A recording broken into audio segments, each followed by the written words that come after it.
بسم اللہ الرحمن الرحیم۔ اس سے پہلے امام کا قول گزرا کہ لا یحل لأحد ان یفتی بقولنا حتی یعلم من این قلناہ، یعنی کہ کسی شخص کو فتویٰ دینے کی اجازت نہیں ہے یہاں تک کہ اس سے معلوم ہو جائے کہ ہم نے کس دلیل سے یہ قول کیا ہے۔ تو یہاں پر ابن عابدین شامی علیہ رحمۃ و رضوان اس قول کی تشریح کرتے ہوئے فرما رہے ہیں کہ اس کی دو مرادیں ہو سکتی ہیں۔ ایک تو جو بظاہر متبادر ہوتا ہے، یعنی کسی حکم میں اگر امام کا حکم بالکل واضح ہو جائے، مثال کے طور پر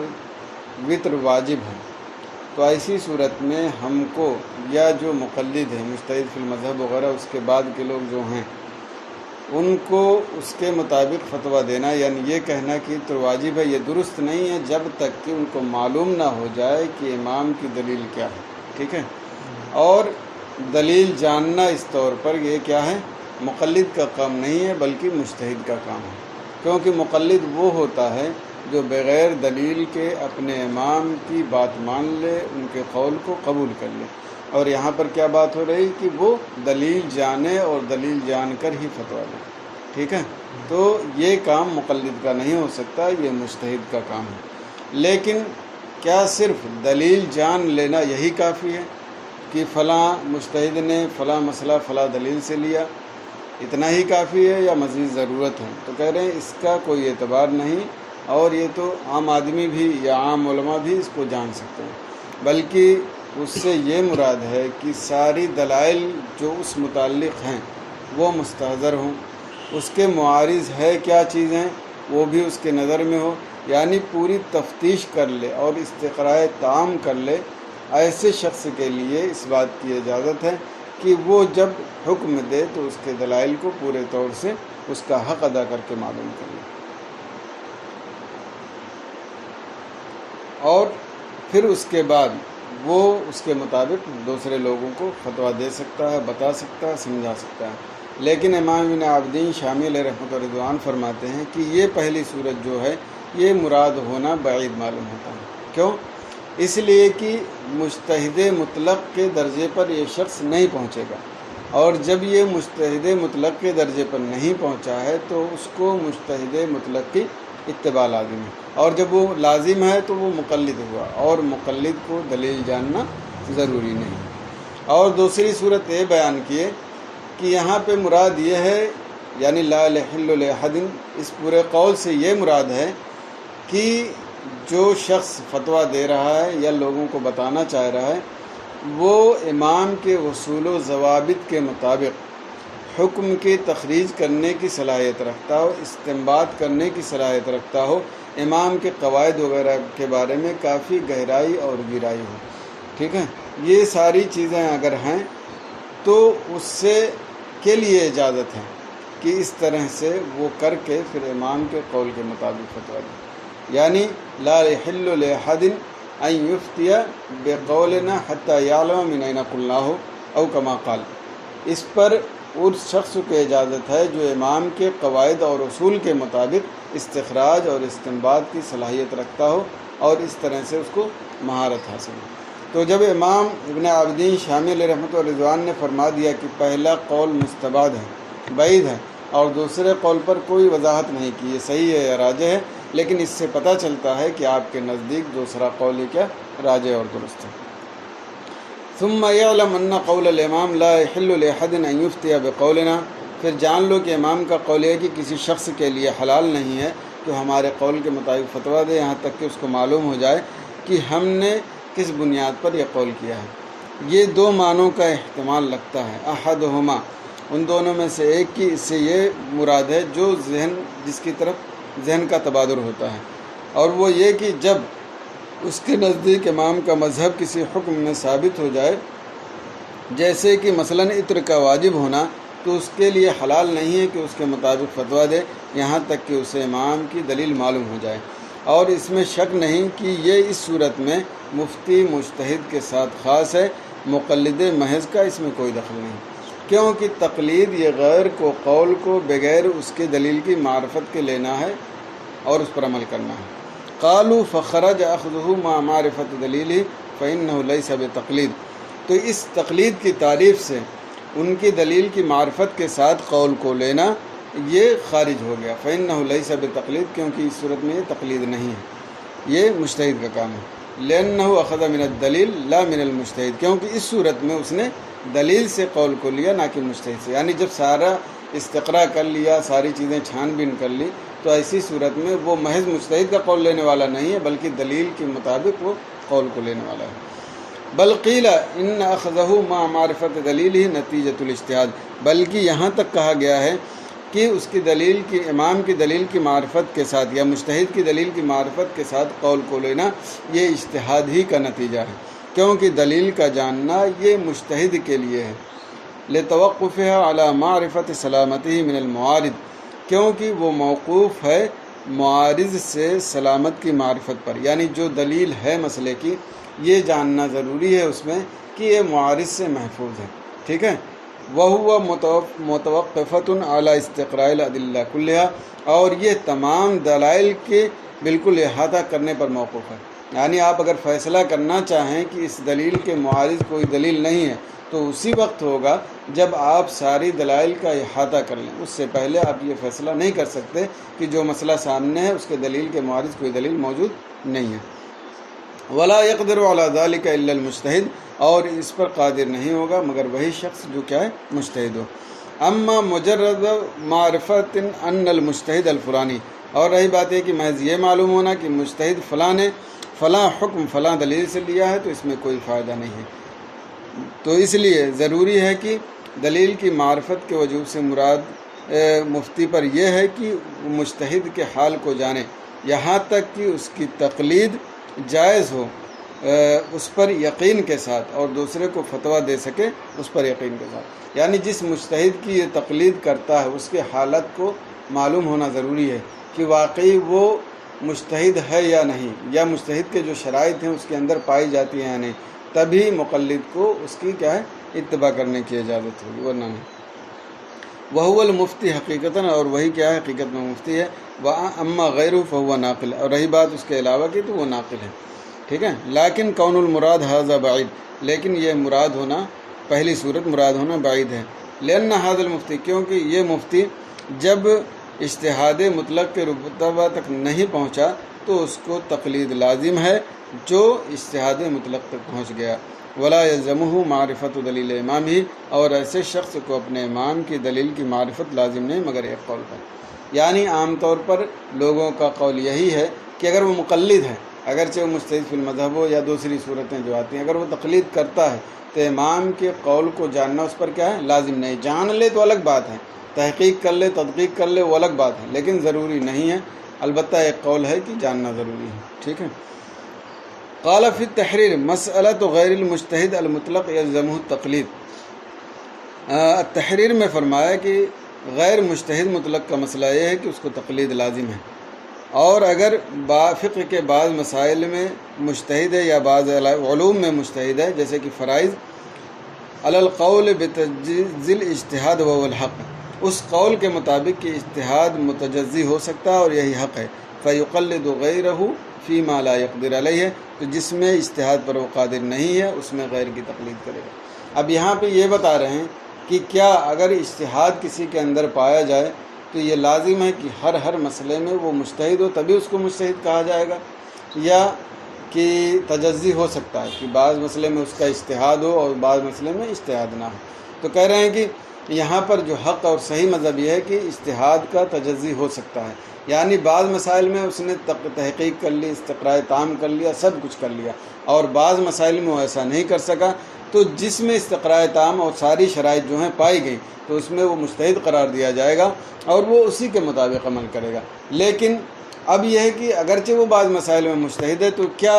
دوسرے مسائل میں وہ خود سے عمل کرے گا یا جو مجتہد کے درجے پر پہنچا ہے اس پر عمل کرے گا؟ تو کہہ رہے ہیں چونکہ دوسرے مسائل میں یہ اجتہاد کے درجے پر نہیں پہنچا ہے، اس لیے ان مسائل میں وہ ان کی تقلید کرے گا جو اجتہاد مطلق کے درجے پر فائز ہیں اور وہاں تک پہنچے ہوئے ہیں، ٹھیک ہے۔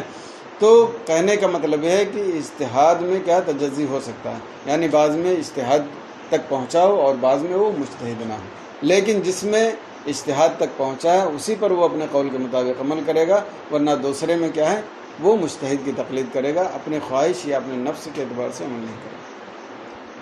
وقیل فی العالم انما یلزمہ التقلید بشرط تبین صحت مستند المجتہد والا لم یجد له تقلیدہ انتہا، والاول قول الجمہور والثانی قول لبعض المعتدلہ کما ذکرہ شارحہ۔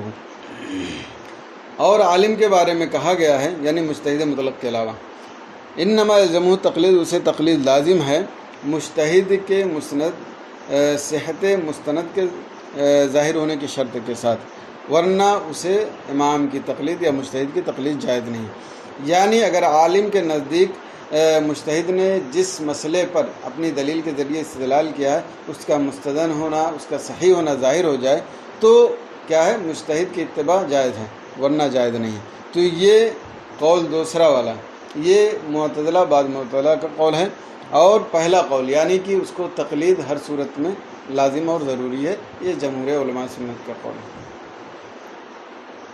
والاول قول الجمہور، اور پہلا قول کیا ہے جمہور کا، اور دوسرا بعض معتدلہ کا قول ہے، جیسا کہ اس کے شارح یعنی التحریر کے شارح نے ذکر کیا ہے۔ فقولہ یلزمہ التقلید مع ما قدمناہ من تعریف التقلید، تو ان کا قول یہ ہے کہ اسے تقلید لازم ہے اس چیز کے ساتھ جو ہم نے تقلید کی تعریف ذکر کر دی، اس بات پر دلالت کرتا ہے کہ دلیل کی معرفت مجتہد مطلق کے لیے ہے فقط، وانہ لا یلزم غیرہ، اور غیر کو کیا ہے اس کا جاننا لازم نہیں ہے، ولو کان ذلک الغیر مجتہدا فی المذہب، اگرچہ وہ کیا ہے غیر مجتہد فی المذہب ہو۔ یعنی یہاں پہ یہ بتا رہے ہیں کہ جو تقلید کی ہم نے تعریف ذکر کی اور انہوں نے کہا کہ اگرچہ وہ مجتہد فی المذہب ہو اسے تقلید لازم ہے کیونکہ وہ مقلد ہے، اس سے واضح ہو گیا کہ دلیل کا جاننا پورے طور سے استقراء تام وغیرہ کے ذریعے یہ کس کا کام ہے، صرف مجتہد مطلق کا کام ہے، اور رہے مجتہد فی المذہب یا اس کے بعد جو طبقات ہیں ان میں سے کسی کے لیے لازم نہیں ہے، جان جائیں الگ بات ہے لیکن ان کو لازم اور ضروری نہیں ہے، ٹھیک ہے۔ لیکن تو اب اس سے یہ تھوڑا سا جو ایسے مجتہد فی المذہب ہیں ان لوگوں کے بارے میں بھی بہت سارے لوگوں نے کہا کہ مجتہد مطلق ہیں، مجتہد مطلق ہیں، جیسے امام ابو یوسف ہوئے، امام محمد ہوئے۔ یہ اور بات ہے انہوں نے التزام کیا کہ ہم امام کی ہی اتباع کریں گے، ان کے اصول و قواعد پر چلیں گے، تو اس اعتبار سے بعض شوافی نے بھی کہا ہے کہ مطلقاً ان کو تقلید کے درجے میں ڈال دینا اور اجتہاد کے درجے سے خارج کر دینا یہ مناسب نہیں ہے، ٹھیک ہے، کیونکہ انہوں نے صرف اپنے آپ کو بحیثیت مقلد نہیں پیش کیا، ٹھیک ہے، بحیثیت اجتہاد بھی انہوں نے پیش کیا، اگرچہ انہی کے اصول و ضوابط یا اپنے امام کے اصول و ضوابط کے مطابق چلے ہیں لیکن اجتہاد کا درجہ ان کے اندر پایا جاتا تھا، تو ان کو مجتہد کہا جانا چاہیے اور تقلید کے کیٹیگری سے ان کو نکالنا چاہیے، کیونکہ دو ہی صورت ہے، یا تو آدمی مجتہد ہوگا یا تو مقلد ہوگا، درمیان میں کوئی کیا ہے واسطہ نہیں ہے، تو وہی بتا رہے ہیں۔ دیکھیں لیکن نقل الشارع عن الزرکشی من الشافعیہ، لیکن شارع نے امام زرکشی جو شافعی علماء میں سے ہیں ان سے نقل کیا ہے کہ ان اطلاق الحاق ہی یعنی مجتہد کا یا مجتہد فی المذہب کا خالص عامی کے ساتھ لاحق کر دینا محل نظر ہے، لا سیما فی اتباع المذاہب المتبحرین، خاص طور سے مذاہب کے اتباع کرنے والے جو مذہب میں بہت متبحر تھے، کیونکہ ان لوگوں نے اپنے آپ کو بحیثیت مقلد نہیں پیش کیا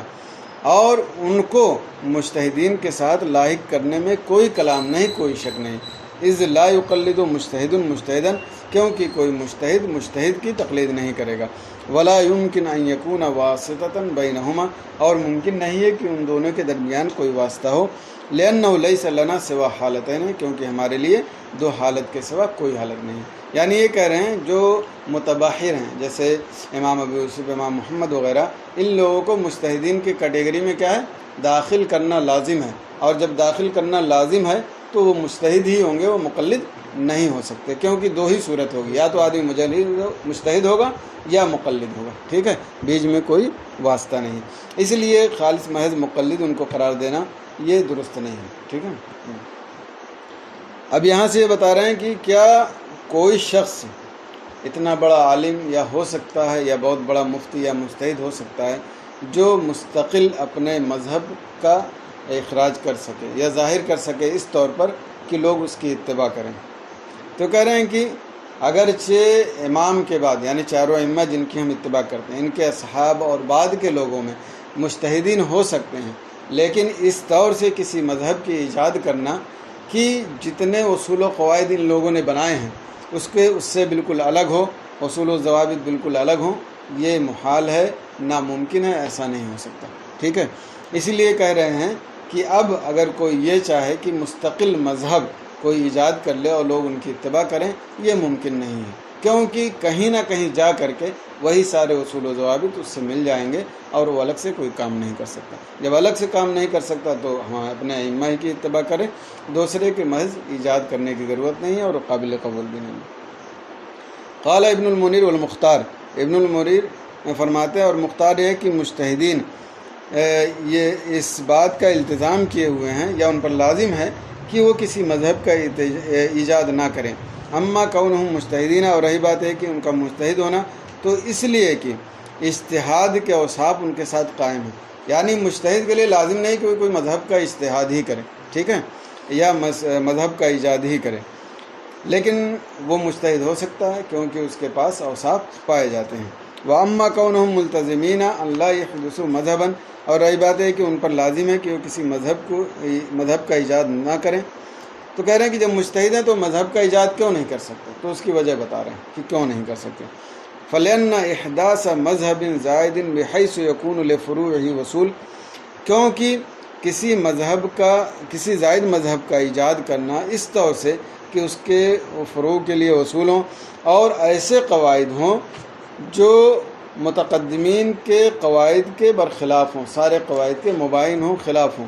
ٹھیک ہے، فمتعذر الوجود، تو یہ کیا ہے، متعذر ہے کہ ایسا کہ کوئی شخص مجتہد آئے اور اس طرح کے قواعد و ضوابط ایجاد کرے، اس لیے وہ اگرچہ مجتہد ہیں لیکن ان پر لازم ہے کیا ہے کہ جو ائمہ ہیں جن پر استقرا ہو چکا عمل کرنے کا انہیں کی اتباع کریں، کسی دوسرے مذہب کی ایجاد کرنے کی کوشش نہ کریں، کیونکہ جو متقدمین نے قواعد رکھے ہیں، اصول رکھے ہیں، وہ اس سے خارج نہیں ہو سکتے، باہر نہیں ہو سکتے، ٹھیک ہے۔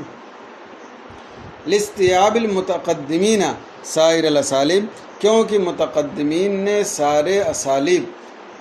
کا استیعاب کر لیا، یعنی جس نے قواعد ضوابط قرآن و حدیث سے استخراج ہو سکتے تھے ان ائمہ کرام نے سب کا استیعاب کر لیا ہے، تو اگر اب کوئی مذہب نیا ایجاد کرنا چاہے اصول و قواعد کی بنیاد پر تو وہ کہاں سے لائے گا؟ جب ان لوگوں نے استیعاب کر لیا تو وہیں سے اخذ کرے گا۔ اس لیے پتہ چلا کہ کوئی مجتہد کسی نئے مذہب کی ایجاد نہیں کر سکتا ہے نئے اصول و ضوابط کے ساتھ۔ نام لا يمتنع علیہم تقلید امام فی قاعدۃ فإذا ظہر له صحة مذہب غیر امامی فی واقعۃ لم یجد ان یقلد امامہ لیکن وقوع ذلك مستبعد لکمال نظر من قبلہ، انتہا۔ اب یہاں پہ کہتے ہیں کہ لیکن ان پر یہ لازم نہیں ہے کہ کسی ایک امام کے قاعدے کی ہی اتباع کریں، یعنی اگر ان جو مجتہدین کرام ہیں یعنی مجتہد مطلق کے علاوہ اگر ان پر کہیں ظاہر ہوتا ہے کہ امام جس کی ہم اتباع کرتے تھے فلاں قاعدے میں یہ قاعدہ ضعیف ہے، دوسرے امام کا قاعدہ قوی ہے، تو اسے چھوڑ کر کے دوسرے پر عمل کر سکتے ہیں۔ لیکن یہاں پہ امام ابن عابدین شامی علیہ رحمۃ اللہ نے فرمایا کہ یہ بھی مستبعد ہے کہ کوئی مسئلہ ایسا پایا جائے جو کیا بولتے ہیں قوی نہ ہو، کیونکہ جو امام تھے انہوں نے ساری چیزوں کا احاطہ کیا، استیعاب کیا اور دلائل سے مزین کیا، تو امید ان سے یہی ہے کہ ان کی دلیل قوی ہوگی، مضبوط ہوگی، لہذا اس اعتبار سے بھی یہی سمجھ میں آتا ہے کہ اپنے امام کے قاعدے کی اتباع کرے گا اور اپنے امام کے مذہب سے خارج نہیں ہوگا، جیسا کہ پہلے تفصیل گزری۔ ہاں ان پر اپنے امام کی تقلید ممنوع نہیں ہے کسی قاعدہ میں، نہیں اپنے امام کی نہیں، یہ کریں کسی امام کی تقلید کسی قاعدہ میں ان پر ممنوع نہیں ہے، جبکہ اپنے امام کے علاوہ کے مذہب کی صحت کسی واقعے میں ظاہر ہو جائے۔ لم یجد لہ ان یقلد امام ہو، تو اس کے لیے جائز نہیں ہے کہ اپنے امام کی تقلید کرے، لیکن اس کا وقوع بھی مستبعد ہے ان سے پہلے کی نظر مضبوط اور کامل ہونے کی وجہ سے۔ اس سے پہلے لا یحل لاحد کا پہلا احتمال بتایا تھا، اب یہاں پر دوسرا احتمال بتا رہے ہیں۔ الثانی من الاحتمالین، دو احتمالوں میں سے دوسرا احتمال، ان یکون المراد الافتاء بقول الامام تخریجا واستنباطا من اصولہ، یہ کہ مراد امام کے قول پر فتویٰ دینے سے وہ ہو کہ ان کے وصول سے تخریج اور استنباط کرنا۔ قال فی التحریر و شرحہ، التحریر اور اس کی شرح میں فرمایا کہ غیر مجتہد کا فتویٰ دینے کا مسئلہ بے مذہب مجتہد کے مذہب کے مطابق اس کے اصول پر تخریج کر کے، نہ کہ اس کا عین نقل کر کے۔ ان کان مطلعاً، یہ اجازت کب ہے؟ اگر وہ اس کے مبانی یعنی مجتہد کے احکام کے ماخذ پر مطلع ہو اور اس میں نظر کرنے کی صلاحیت ہو، قادراً علی التفریع علی قواعدہ، امام کے قواعد پر تفریع کرنے کی پر قادر ہو، اور متمکنا من الفرق والجمع والمناظرہ فی ذلک، اور فرق اور جمع اور مناظرہ وغیرہ پر وہ قادر ہو، بے یکون لہو، اس طور سے کہ اقتدار کا ملکہ حاصل ہو فروع متجددہ کے احکام کے استنباط پر، التی لا نقل فیہا عن صاحب المذہب من الوصول، جو